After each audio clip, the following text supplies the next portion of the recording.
I'd like to welcome y'all back to another episode of Beyond the Fit Podcast, the place where y'all come for motivation, inspiration, uplifting, and overall positive message.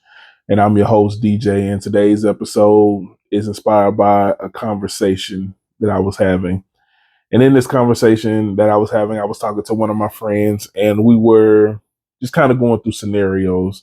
And in one scenario, we were just talking about like, hey, if your card declined, or how you would feel if your lady offered to pay for the meal or whatever, or if you didn't have it, or something along those lines. And he got and at first, it was like a joking thing, and then the more we talked about it, the more he like got upset. And it was just kind of like, I told him, I'm like, bro, you gotta let that pride go, because he was like genuinely getting upset about the thought of his lady wanting to wanting to help him, right? Pay for a bill or something like that, whether it be at the house or something like that, because he just didn't have it or whatever. We were just like in a scenario like, what if you just don't have it? What if you lost your job? And just kind of going through it. And he was just he just had this very he had this very, like evil reaction, damn near, of like how he would react. And it was just like, why? And I was just like, why are you getting this upset? Like, you got to let that pride go. And he was like, no, it's not pride, man. It's just, we're men. And I'm like, I get what you're saying, but this right here, what you're doing, that's pride. Like, you not even wanting your partner, like you being so prideful about you being the one to do certain things to where you would put yourself or put your partner, your family in a position to be hurt, or put y'all in a position to have less than, because your ego, your pride won't allow her to do something because you feel like it's your job to do it. And mind you, she's willing to do it and she wants to do it because she understands, okay, you may not be in the best of positions to do it, but once you're back in position, you can go back to doing it. But while you're not in position to do it, let me, step up and pick up, the pieces. And he was just like, no, I don't care.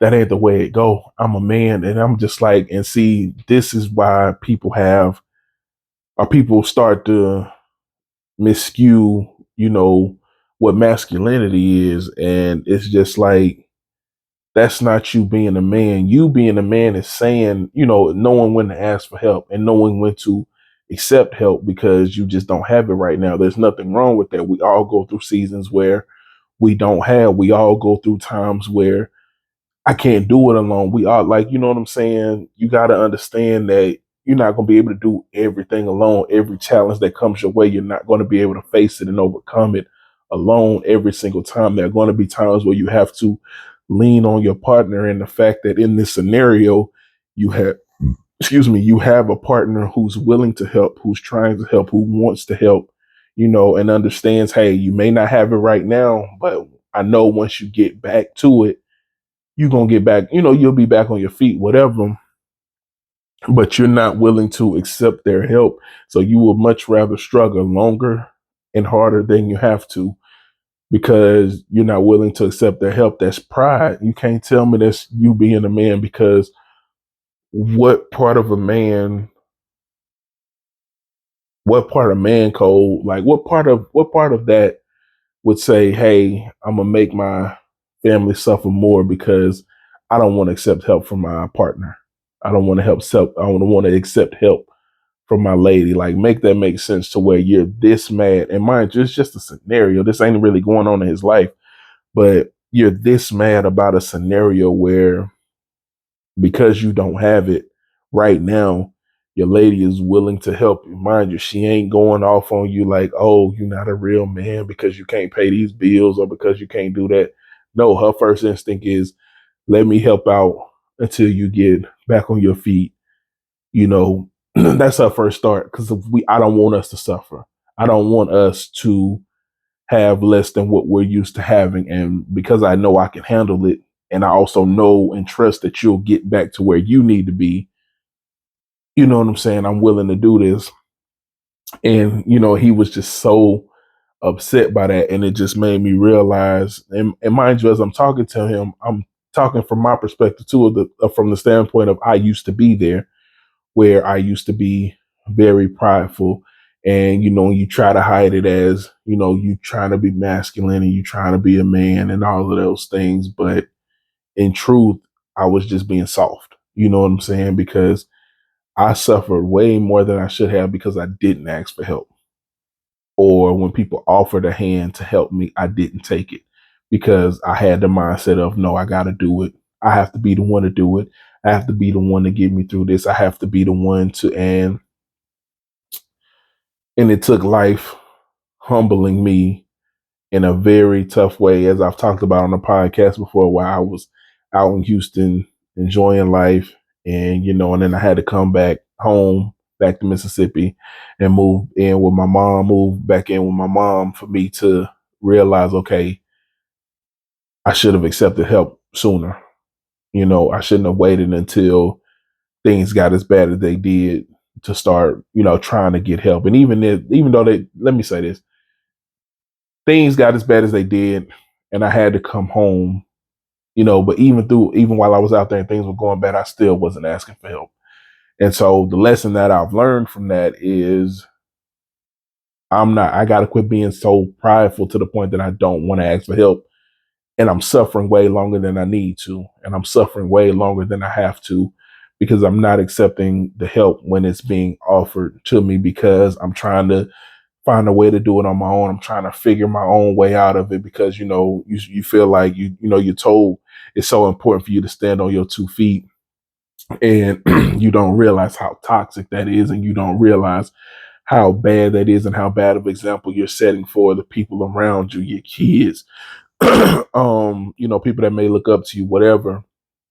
It's just such a bad example. And I'm just sitting there trying to talk to him like, you got to let that pride go. That your pride is hurting you. That your pride is going to have you suffering way longer than you need to. And his response, was, of course, man, I don't care. It's not pride. It's just being a man. And I'm like, no, that's not being a man. What part of being a man will tell you I want my family to suffer longer than they need to because I don't want to accept help from anybody. I don't want to accept help from my woman. I don't want to accept help from a friend. I don't want to accept help from a family member. Like, what part of that is being a man? Like, when, and mind you, again, and I kept reminding him, I'm not saying this to try to talk down on you or to belittle you. I'm saying this as somebody who was in your shoes once, and I lost my relationship partly because of my pride, and I lost my apartment, and I lost a lot of things that I worked hard to gain because of my pride, because I didn't want to communicate with anybody. I didn't want to try to understand anybody. I wanted it to be my way or the highway, and that's what it was. And so that's what, drove a lot of people off, because I felt like I have the answers, or I have the keys to this, or, what I'm saying, I know what to do. And, mind you, I may be going through some things that I've never been through before, but your pride won't let you say, hey, let me go ask for help, or hey, let me go, seek counsel. Let me go get some words of wisdom from somebody else. Your pride don't let you do that. But of course, you hiding all of that behind, you trying to be a man. And I think that that's why so many people think that masculinity is toxic, because, we haven't, a lot of people don't know how to distinguish between pride and masculinity. And a lot of things that people do are just prideful, and they're hiding it behind masculinity. And so, this is just one of those examples of, him being prideful, but wanting to hide it behind masculinity. Like, no, I gotta pay this. I gotta pay that. And it's just like, when you really boil it down, and it's like, why? First thing that he says is, because I'm a man, that's my job. And it's like, okay, cool. But if you can't pay it, then what? And it's like his brain, what I'm saying, can't compute that, can't compute, you know, asking somebody, or in his mind having to lower himself to ask for help. And it's just like, you're not, and I get it, because again, I've been there. So I'm trying to get him to understand that I'm coming from a place of understanding. I'm not coming from a place of judgment. I'm not coming from a place of trying to be condescending or anything. I'm coming from a place of understanding, because I was once in your shoes. And I'm not going to sit here and act like I still don't have moments like that, because it's not the easiest thing for me to ask for help. But I will do it a lot sooner and a lot quicker than I used to. You know what I'm saying? So I do it now, but it still isn't the easiest thing for me to accept help or to ask for it. So I still have some work to do as far as my pride and things like that. But I know that I'm working to get better, because I'm at least at a point now where I do accept help and I do ask for help. Excuse me. So, so I'm trying to make sure that I'm letting him know I'm coming from a place of understanding, and I'm trying to get to a point to where he can understand where I'm coming from. But I also understand that, because he's so locked in the way that he thinks, that there is no place, he isn't making room for logic, he isn't making room for understanding. So I can't try to fit understanding and logic into a place where he isn't willing to make room for it. So we were just kind of going so we were just kind of going back and forth for a little while, and then once I saw, okay, he just not in a space where he's really just trying to make room for understanding or just seeing anybody else's viewpoint on this, it was like, all right, cool, we can just move on to the next thing. So ultimately, so that's, but it just it sparked an idea of, okay, that would be like an amazing podcast episode, because I think that there is this blurred line between pride and masculinity. And because so many men love to hide their pride inside of masculinity, masculinity now takes this hit, and now it's become toxic to be masculine, when the thing that I feel is toxic is the pride. But because it's hidden behind masculinity, because people don't want to say, hey, I'm proud. Nobody wants to come out and say, hey, I'm prideful. But people wouldn't have no problem saying, hey, I'm a man. That's why. And this is, but in truth, it's because you're prideful. You would much rather suffer than ask for help. That's not masculinity. That's pride. Now, unfortunately, for a lot of us, we're taught, you figure it out, you work it out. You know what I'm saying? You go do what you need to do to get through this. We're not taught to ask for help. We're not taught to, you know, seek help, or to accept help. We're taught, you go get it, you go find out. So I understand where people come from, as because we get older, and we hear that, we hear men don't cry. We hear uh men figure it out. It's the man's job to do this. It's the man's job to do that. You're not a man if you don't do this. You hear these things. And so, yeah, it's easy to get programmed because you're hearing it at a young age.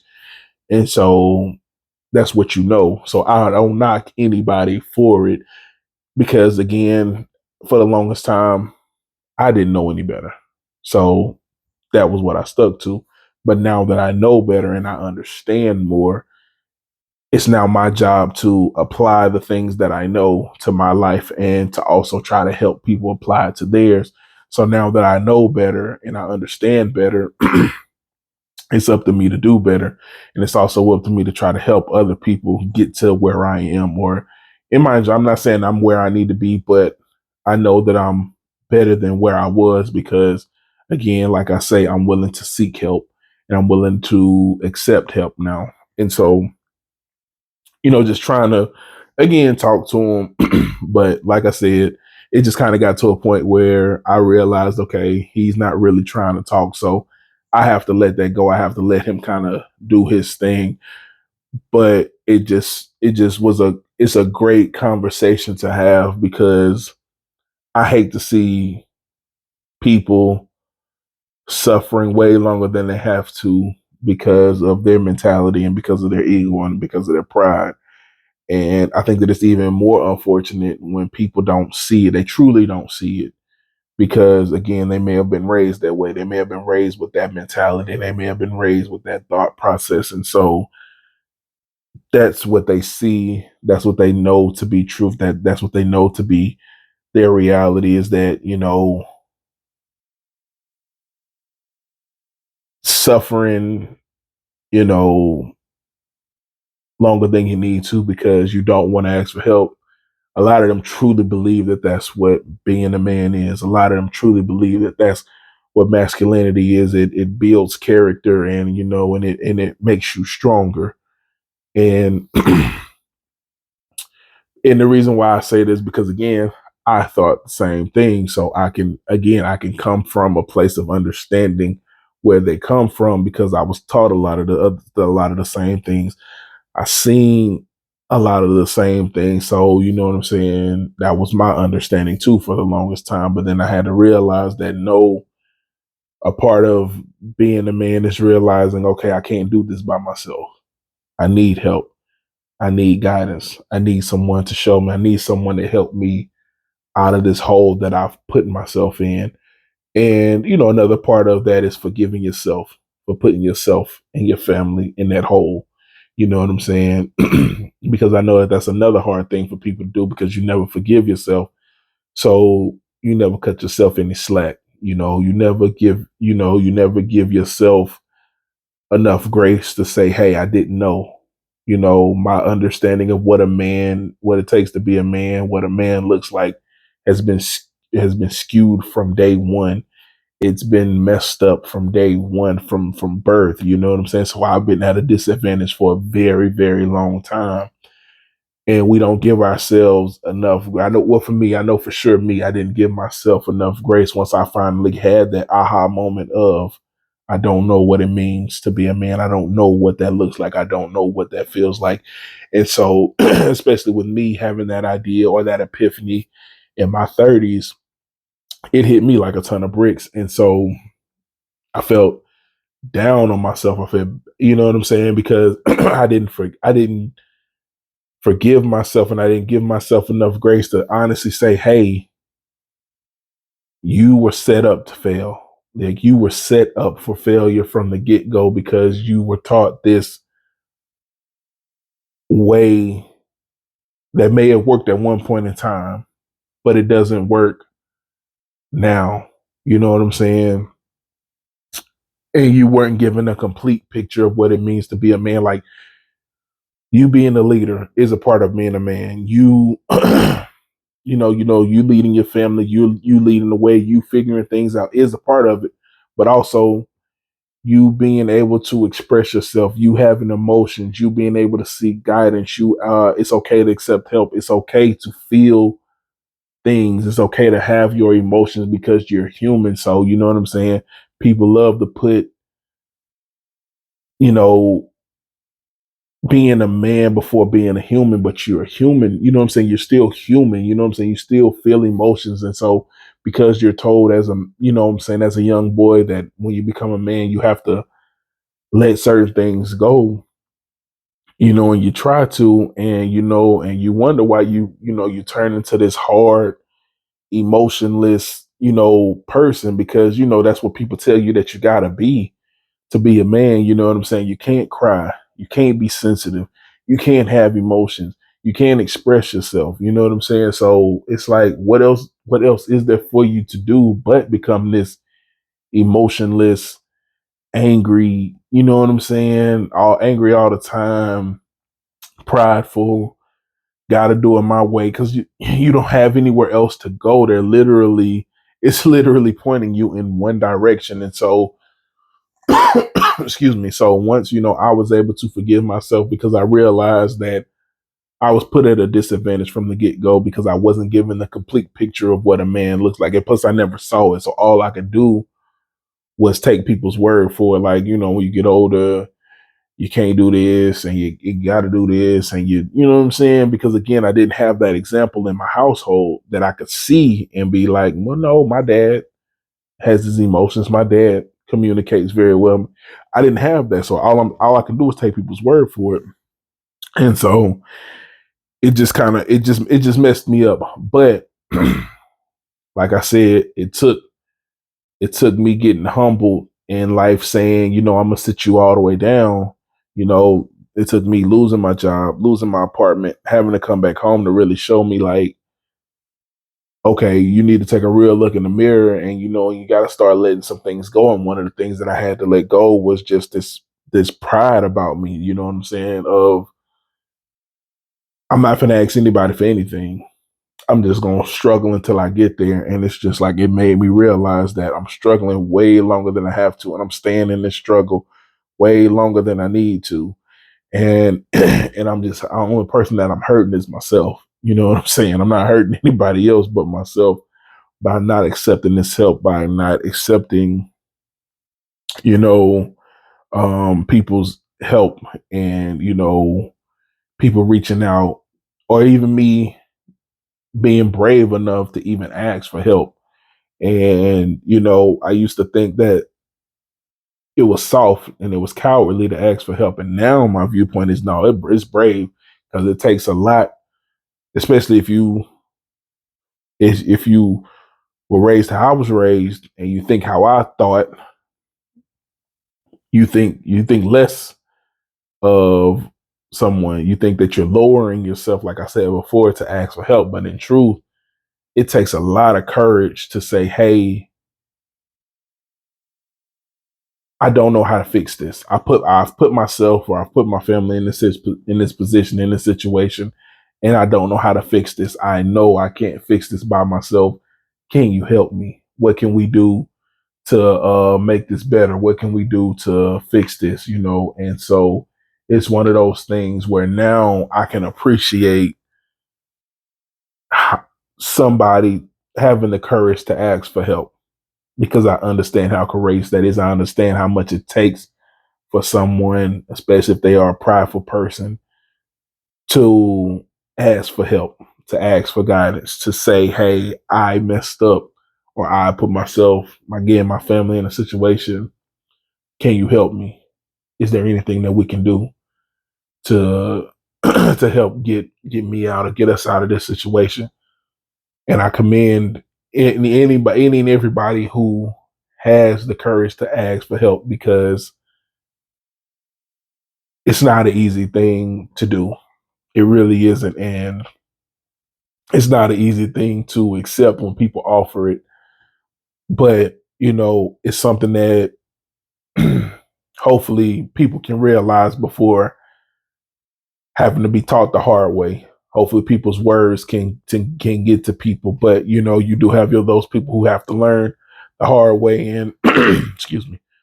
My friend is one of those people who unfortunately is going to have to learn the hard way, because it's so rooted in him, it's so embedded in him, this way of thinking of, a man's got to do it. A man, you're not a man. This is your place. You got to do it this way. And so, that's just his understanding of being a man, of manhood. That's his understanding. That's the way he sees it.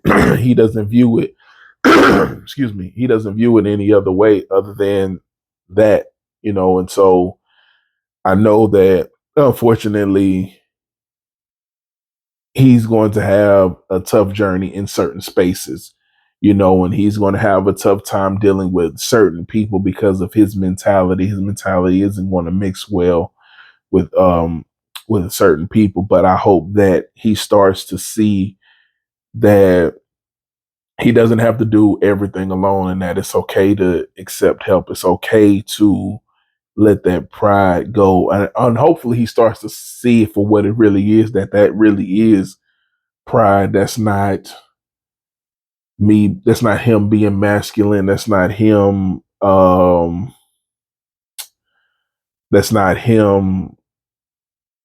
being strong. That's him being weak. That's him saying, I would much rather see my family suffer than go ask for help. And I mean, again, because I have a different level of understanding, I can see how weak that is, and I can hear how weak that sounds.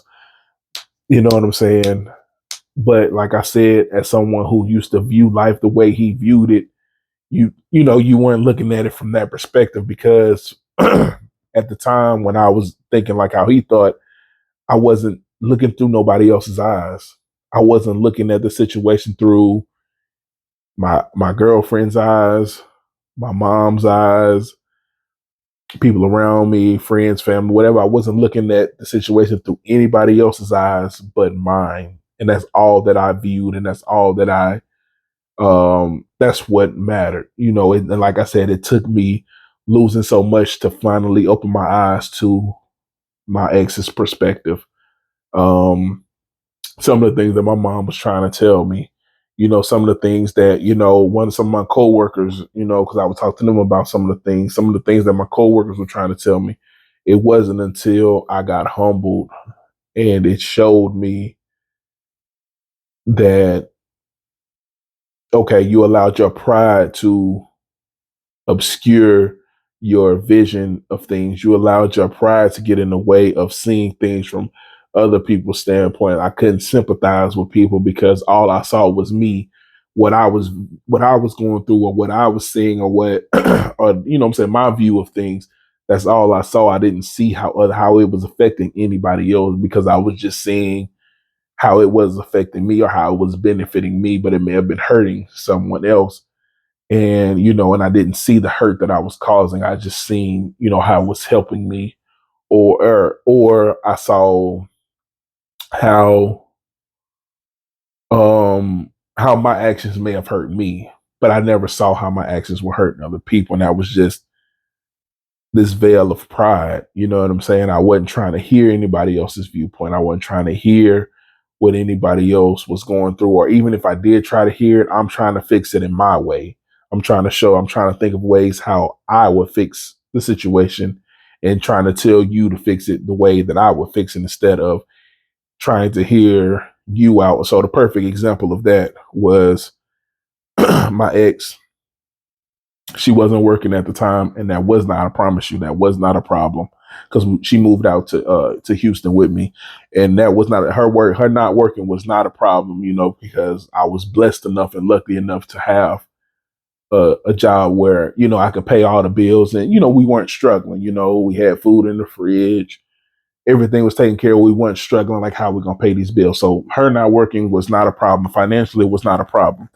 The problem came because she wasn't working, she was at home all day. And so her thing was, what, like, let's go do something. I just want to get out the house. I'm in the house all day. Can we just go do something? Can we just go for a drive? Go, because mind you, we in a new city. So, even something as simple as driving up and down the streets, getting, a sense of where some new stores or where some new restaurants or some things we may want to try, so it made sense. You know what I'm saying? Like, let's just go for a drive. But again, in my pride and in my ego, I was like, I didn't want to go anywhere because I'm tired from work, and so I only saw me. And so my whole thing was, how can I fix this? Okay, the best thing is for you to get a job. Go get a job. And so she took it like, well, I don't know how she took it, because I don't want to assume anything, but I feel like she took it as I was saying, okay, I'm paying all these bills. Girl, go get a job. When what I was trying to say was, hey, you're bored, you need some friends. Cool. Get it. Why don't you, find somewhere to work, and you meet people. You know what I'm saying? You meet some people that you work with, you cool with, who can come, hang out with you. And so again, that's still my pride, because I'm looking at it like, okay, I'm helping you, but that's the pride, because honestly, she's telling me how I can help her. And that's just, hey, let's just take a ride.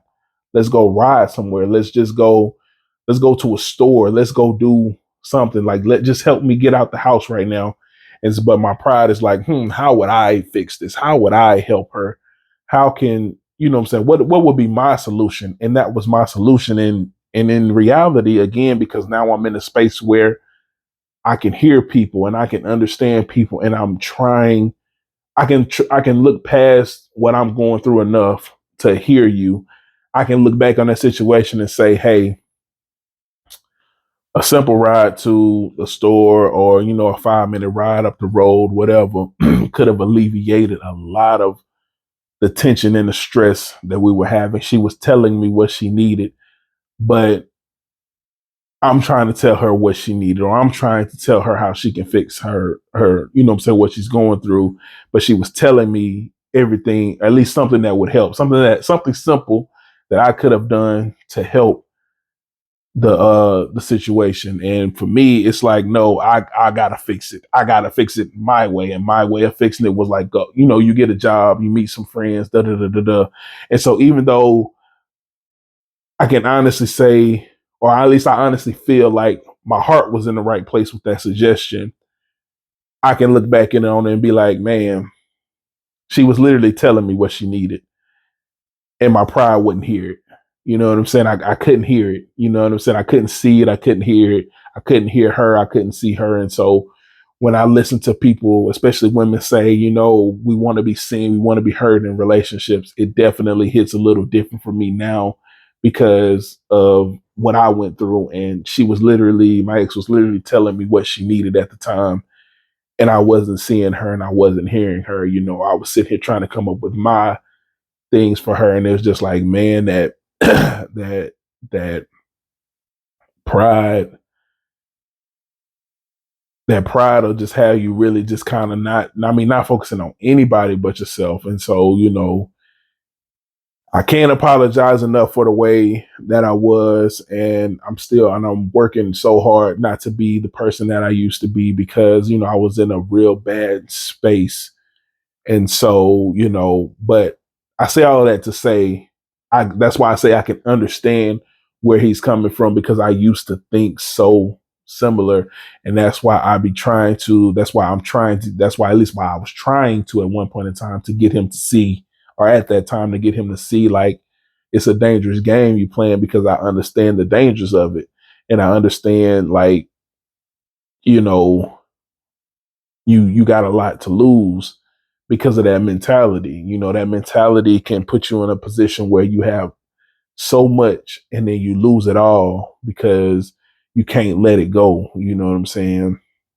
But I'm also of the understanding that sometimes you got to go through those things and you got to bump, you got to bump your head. You got to go through those tough patches. You got to go through those tough times and you got to allow, God, you got to allow life to kind of humble you so that you can see things the way you need to see them. And so sometimes, falling from lower heights don't get the message across. Sometimes, he got to let you get to those highest of heights and then bring you down. And you know what I'm saying? You say, well, that's not fair. That's unfortunate. But it's like so many times he's showing you like, hey, let go of that pride. Hey, let go of that pride. And you steady climbing. Hey, let go of that pride. Like for me, I had plenty of examples, plenty of people telling me, hey, you being prideful. But me honestly thinking I'm not being prideful, I'm not listening. And so I got to where like one of my heights in my lifetime was, and I failed. And so it showed me like, no, I really was prideful. And even though I thought I was listening to my girlfriend, I really wasn't. She wasn't being seen. She wasn't being heard. And so, but it took me losing everything and, having my whole life shaken up for me to really just kind of start to see things, to loosen that veil over my eyes, to really just start to see things the way I needed to see them. And you know what I'm saying? It's so unfortunate, and that don't mean that I'm not going to keep talking to him like, hey, let go of that pride. You don't want to lose these things. You don't want to, you know what I'm saying? But ultimately, it's going to be up to him. And, it's one of them things where, some people gotta feel those lessons before they really learn from those lessons. So sometimes you gotta feel it before you learn. And so if this is one of those times where they gotta feel it, he has to feel it before he really learns, this so be it. But I'm gonna still try as a friend. I'm gonna still try to reach out to him and be like, hey, let it go. It ain't worth it. But that's it for today's episode, man. Just make sure that if you know that you're a prideful person, or if what I've been talking about sounds similar to what you're going through or what you experience, you might be holding on very tight to pride, you might be trying to mask it as masculinity, but learn how to start letting that pride go because man, you could lose a lot because of your pride, man. You could fall from very far heights, you know, and lose everything because of that pride. So learn how to let your pride go. Like start seeing things for what they truly are. Start learning how to um learn how to distinguish the difference between masculinity and pride, because they are two totally different things. And I think that because we have learned so many things that are prideful, and it's been mixed in with masculinity, that you know it's kind of hard to distinguish between the two. But you got to learn how to distinguish between those two things. But you know, I just want to thank everybody for listening on whatever platforms y'all are listening on, and for everybody watching on YouTube. I want to say thank y'all too. I appreciate it. Please continue to like, comment, share, and subscribe. And I hope that y'all have a blessed day.